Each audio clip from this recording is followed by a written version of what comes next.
Esto es sexplayers.es. Miles de placeres, un solo clic. ¿Jugamos? Bienvenidos a El Debate, donde analizamos a fondo las múltiples perspectivas que nos ofrece la literatura y el material de estudio de hoy. ¿Sabes? Cuando nos vestimos por la mañana para ir a la oficina, la ropa cumple una función, puramente transaccional. Te pones un traje, una corbata o, un vestido sobrio y el mundo entero sabe que vas a trabajar. Es una capa muy superficial. Un contrato social mínimo, digamos.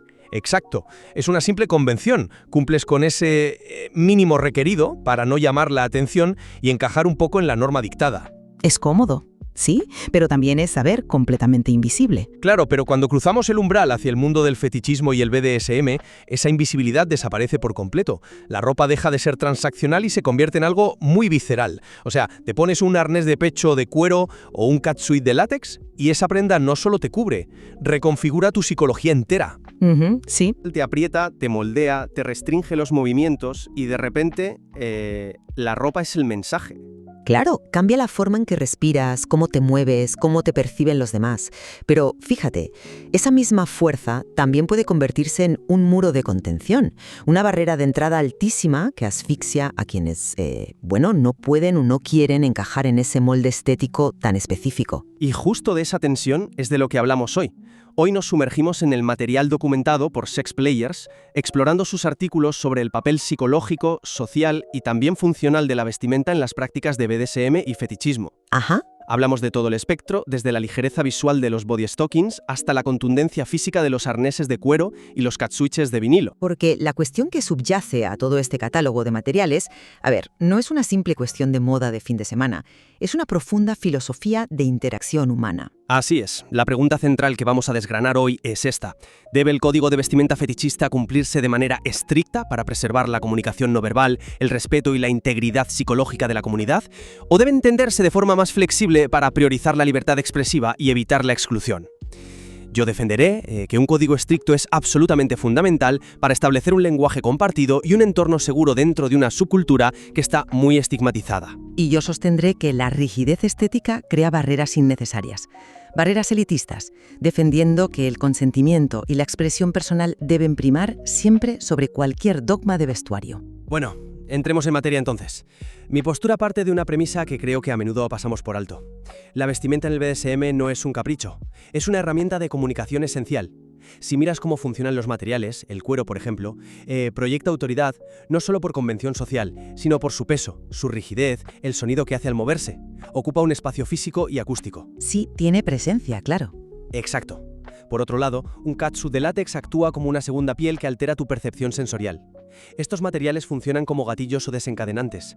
Yo estoy convencido de que un código estricto en este contexto unifica la comunidad y establece el contexto del rol de juego de forma inmediata.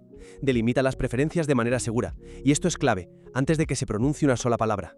Entiendo por dónde vas. Y no te niego el valor del simbolismo del cuero o el látex, para nada. Pero yo vengo a esto desde una dirección muy diferente. Mi perspectiva se centra en la accesibilidad. Las dinámicas de poder reales, y esto es fundamental en la literatura que manejamos, se basan en los principios SSC, es decir, seguro, sano y consensuado, y también en el marco RAC, de riesgos conocidos y consentidos. Cierto, son los pilares absolutos de la comunidad. Exacto, pero fíjate en un detalle. Ninguno de estos acrónimos dice absolutamente nada sobre el vestuario. Imponer un código rígido exigiendo prendas específicas de vinilo, cuero auténtico o corsés hechos a medida resulta elitista.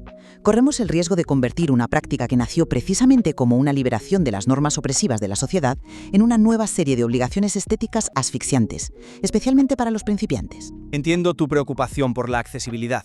De verdad, seguramente alguien que nos escuche pensará, yo practico BDSM en mi casa con vaqueros y una camiseta y no pasa nada. Y es cierto a nivel privado. Pero no estoy convencido por esa línea de razonamiento cuando miramos las dinámicas de comunidad a gran escala. Fíjate en lo que concluyó hace poco la Universidad de Almería en su unidad de estudios sexológicos. El estigma social hacia el kink y el fetichismo sigue siendo brutal. Hombre, claro que el estigma existe. Es una realidad con la que cualquiera en esta subcultura convive a diario. Pues precisamente por esa presión externa, ese juicio social constante, un código visual estricto protege el espacio seguro interno. Tenemos que diferenciar los espacios. Cuando vas a un munch, que es este encuentro casual en un bar a plena luz del día para charlar, vas con ropa normal. Ajá. Pero cuando cruzamos la puerta de una fiesta especializada, de una play party, el código de vestimenta crea una barrera psicológica contra el estigma. Déjame plantearte una analogía. Piensa en el uniforme de un cirujano en un quirófano, o en la toga de un juez en un tribunal. No es un capricho estético, es un delimitador psicológico que indica a todos los presentes que han entrado en un espacio con reglas conductuales muy específicas y de extrema importancia. El cuero o el látex en una fiesta cumplen exactamente la misma función.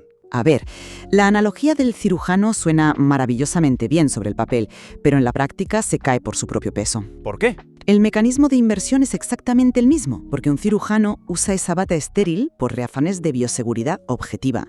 Nosotros estamos operando con deseos y fantasías. Son cosas muy distintas. Exigir atuendos completos, como un catsuit de látex, no es solo pedirte que te cambies de camiseta. Requiere un mantenimiento riguroso, con aceites, polvos de talco, evitar la luz del sol directa, y requiere cierta experiencia física para simplemente ponérselo sin romperlo. Sí, tiene su técnica, desde luego. Mucha técnica. Si la puerta de entrada a la liberación sexual y a pertenecer a la comunidad requiere una inversión de cientos de euros en un guardarropa especializado y horas de preparación, estamos creando una élite del kink. Pero la seguridad del entorno, que es lo que garantiza... La seguridad, y esto lo dicen los textos claramente, proviene de la comunicación verbal. Preguntar antes de asumir. Esa es la verdadera bioseguridad del quirófano del que hablas. Saber usar una palabra de seguridad es lo que mantiene la integridad de la escena.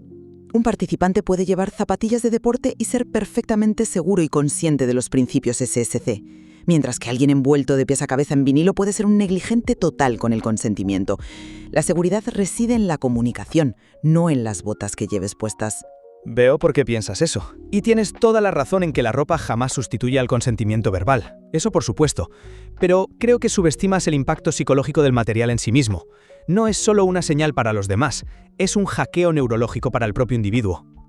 Los estudios, por ejemplo, los publicados en Archives of Sexual Behavior, demuestran que la ropa fetichista tiene un impacto demostrable en la alteración de la consciencia.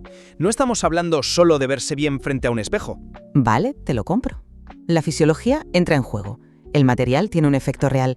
Pero, ¿hasta qué punto es necesario forzarlo? Es que es el núcleo de la experiencia para muchos. Piensa en la mecánica de un corsé de cordones.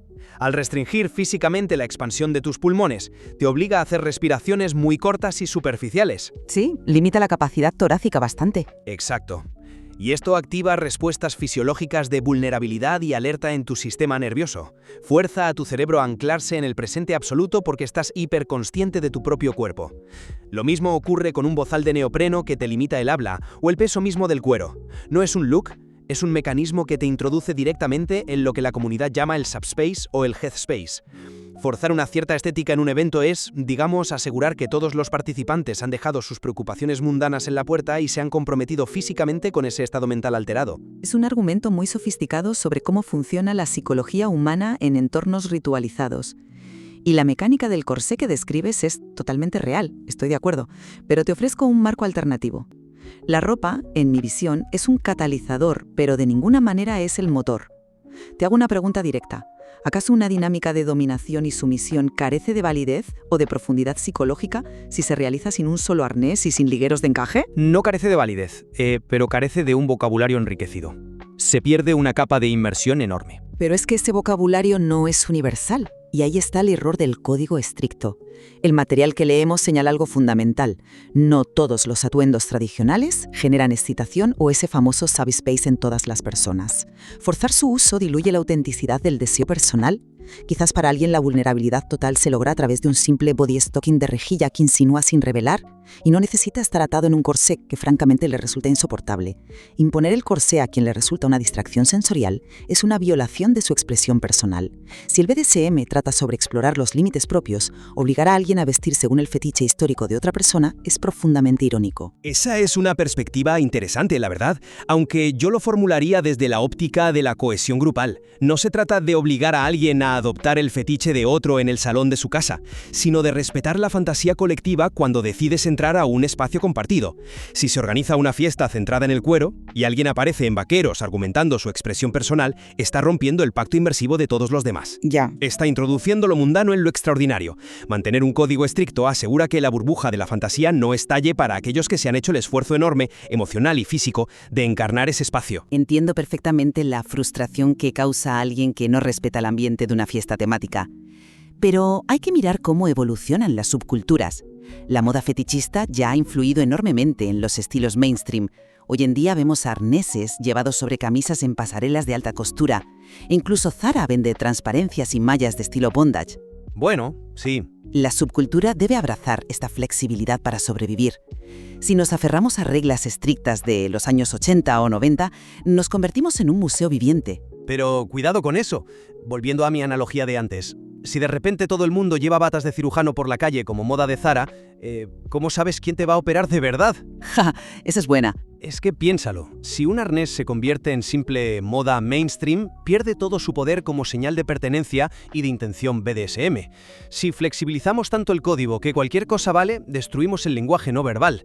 Ya no sabes si esa persona, con un collar de cuero en la discoteca, está buscando una dinámica de poder o si simplemente se lo compró en una tienda de moda rápida porque lo vio en un videoclip. Y yo te diría que eso es algo positivo. Positivo perder la señal visual. ¿Por qué? Porque nos obliga a hablar. Obliga a la comunidad a buscar la transgresión en la conexión humana real, no en apoyarse perezosamente en la ropa para hacer todo el trabajo de comunicación. Te obliga a acercarte, usar tus palabras y decir, oye, ¿qué significa ese collar para ti? El verdadero código siempre debe ser verbal. Además, la flexibilidad permite que la gente integre el kink en su vida cotidiana de forma sutil. Tal vez unas ligas veganas ocultas bajo un traje de oficina. Permitir que la comunidad evolucione hacia una flexibilidad estética evita que nos estanquemos en un dogma. La rigidez institucional es el verdadero enemigo de la evolución del deseo. Me parece que estamos llegando al núcleo absoluto de la cuestión. Tú ves la rigidez estética como un ancla al pasado, una barrera de exclusión y un dogma elitista. Yo la veo como los muros de carga que sostienen el edificio de nuestra comunidad. Esos muros nos protegen del estigma y garantizan un lenguaje común indispensable para navegar por dinámicas que son psicológicamente muy complejas. Para mí, la indumentaria fetichista, ya hablemos de sudar dentro de un pesado catsuit con cremalleras o de colocarse meticulosamente un liguero, es una armadura. Es un pacto visual innegociable que sostiene la integridad y la seguridad de la escena. Y yo mantengo firmemente que la esencia del juego de roles reside, sin lugar a dudas, en el consentimiento absoluto y la libre expresión individual. Estas dos fuerzas vitales corren el riesgo de morir de asfixia si se subordinan a un manual de instrucciones estético superelitista. La vestimenta debería ser siempre un lienzo en el que cada uno pinta sus deseos, ya sea como un disfraz creativo o como una sutil extensión de su personalidad, pero nunca, jamás, una prueba de acceso para ver si eres suficientemente fetichista para entrar al club. Sin embargo, y creo que aquí podemos encontrar un claro punto de convergencia después de todo este choque de posturas, ambos reconocemos el poder objetivo e intrínseco de los materiales que hemos estado analizando. Totalmente. Independientemente de si creemos que su uso debe ser la ley inquebrantable para cruzar la puerta o una simple opción personal, es innegable que el material altera la mente. Enfundarse en látex, sentir la restricción del cuero o insinuar con un encaje posee una capacidad casi mágica y mecánicamente demostrable para transformar nuestra propia percepción. Absolutamente. Ahí hay un punto de convergencia innegable. La fisiología no miente. Esa ropa altera cómo respiramos, cómo nos sentimos en nuestra propia piel y cuando se usa de forma consensuada, es una herramienta formidable para hackear las dinámicas de poder. Te pone cara a cara con tu propia vulnerabilidad o te eleva hacia tu propia autoridad. Y fija que llevar toda esta teoría psicológica, toda esta mecánica del corset y del látex a la práctica es un viaje fascinante. Requiere, por supuesto, las herramientas adecuadas para experimentar con seguridad. Aquí es donde vemos que hay muchísimo más por explorar en el material de origen. Para aquellos interesados en materializar estas dinámicas, comprender cómo reacciona su cuerpo y su mente, la información y el acceso a los materiales correctos son la clave. Exactamente. Y esto vale para ambas posturas.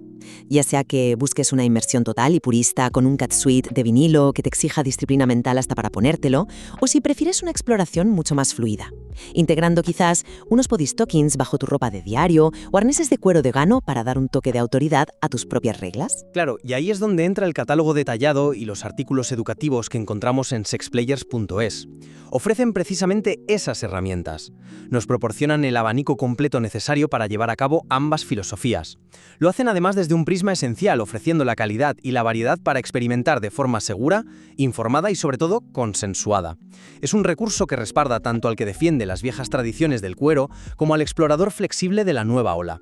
Al final del día, lo más valioso de un debate como este no es convencer al otro, sino la oportunidad de cuestionar nuestras propias suposiciones, preguntarnos por qué nos ponemos lo que nos ponemos y cómo se entrelazan realmente el deseo, la estética y el respeto mutuo. Ciertamente, como es habitual en nuestro programa, no declaramos un ganador hoy. El verdadero veredicto sobre qué papel debe jugar la vestimenta en la expresión de la sexualidad pertenece a cada oyente, en su propia intimidad o en los códigos que decida aceptar en su comunidad. Pero recordemos por dónde empezamos hoy.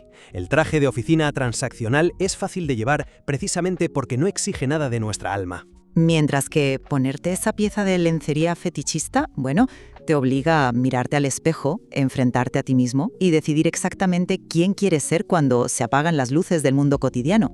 Gracias por acompañarnos en este intenso intercambio de ideas. Hasta la próxima. Suscríbete al canal, activa las notificaciones y déjanos un like y un comentario en este vídeo.